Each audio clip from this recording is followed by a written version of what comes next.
Glyn, Manawanui this morning, how do you feel?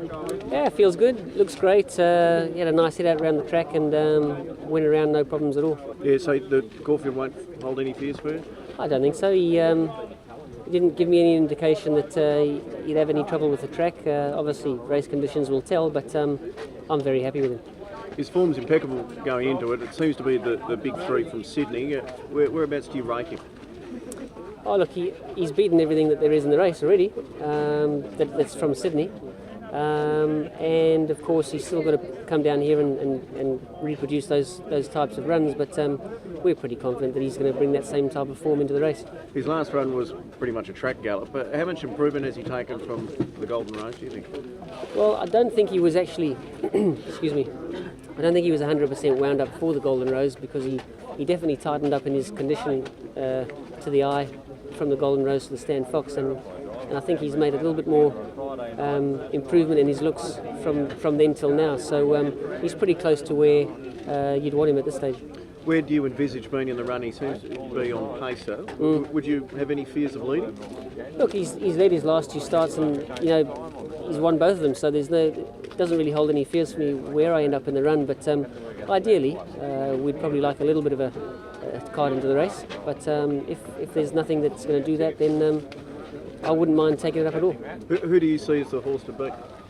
Well, obviously Smart Missile and Helmet are the two, and then of course the grey horse that won at the Valley the other night. He's obviously got some good form behind him as well. But obviously a lot's going to come down to the barrier draw and where everything's going to end up in the run. Is he a bit underrated, this fella, do you think? I don't know how underrated he can be. The market probably suggests that he's on the fourth line, but I wouldn't be swapping him for anything. Do you feel, Glenn, that looking at his rivals, Helmet and Smart Missile, what they've done since that Golden Rose run, that they've improved though? Oh, without doubt, they're quality horses, but notwithstanding, they're not the only three horses in the race. It's going to be a very, very strong field, and you can't underestimate any of them that are going around. They're going to warrant their place in the race, and we've got to respect every runner.